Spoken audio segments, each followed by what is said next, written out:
Assalamualaikum warahmatullahi wabarakatuh.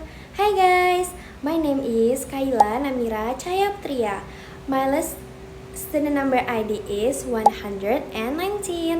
I'm from 4C. And today I want to talk about a textbook that called Classroom Instruction That Works with English Language Learners by John DeHill and Kathleen M. Flynn. Before I start, I want you all to imagine that you guys suddenly have to move in another country and you guys have to learn history, math, or even science with another language that you never learned before. Even a simple classroom instruction would be difficult for us, isn't it?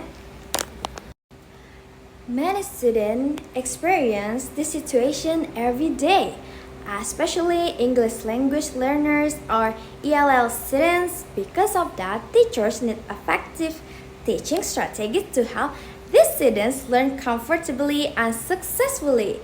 This is the main topic discussed in the book, Classroom Instruction That Works with English Language Learners. This book is written for teachers, future teachers, or anyone is interested in education.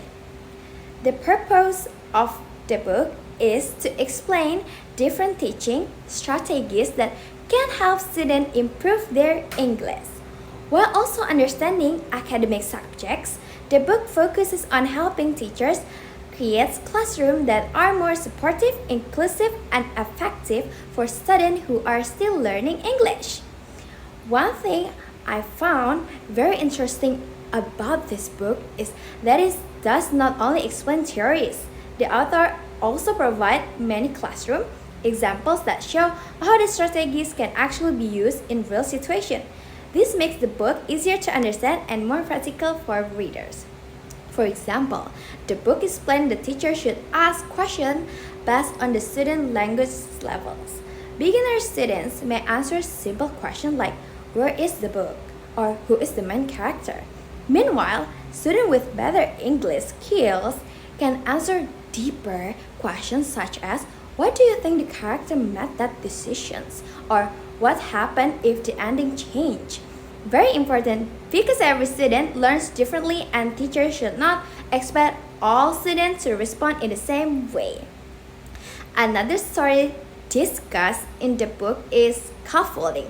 Scaffolding means giving support to students a little by little until they can work independently. For example, instead of asking students to immediately write a full essay on English, teachers can first provide vocabulary lists, sentence starters, picture example.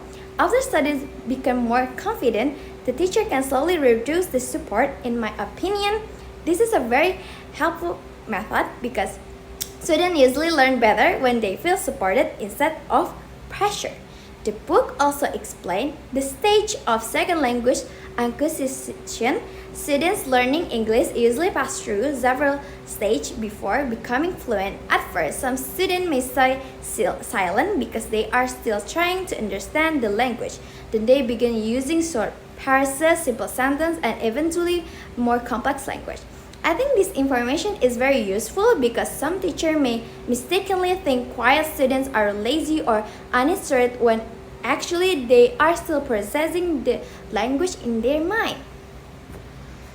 Now, I want to talk about the strengths of this book. The first strength is that the explanation are clear and easy to understand.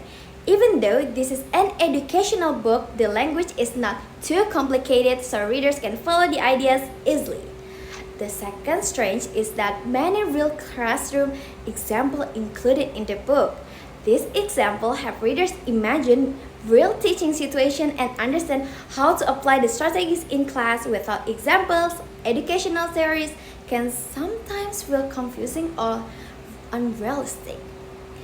The third strength is that the book is based on educational research. Many strategies are supported by studies, expert opinions, which makes the information more trustworthy and professional. Because of this, reader might feel more confident using the strategies in real classroom. However, the book also has some weakness. Of course, one weakness is that certain chapters are quite long and theoretical. Some readers may lose focus because there's a lot of explanation and academic discussions. That's so boring. Another weakness is that the book contains more text than visual.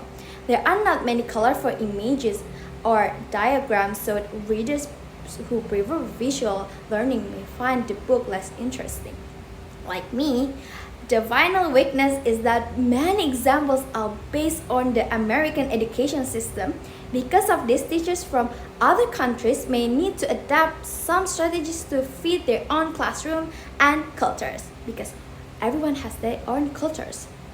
Even with those weaknesses, I still think this book is very valuable, especially for the future teachers like me. This book reminds us that students learn in different ways and teachers should be patient, flexible, and understanding.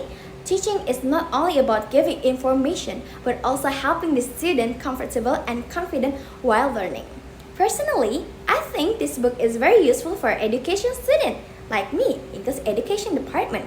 It gives practical teaching ideas that can actually be applied in real classroom.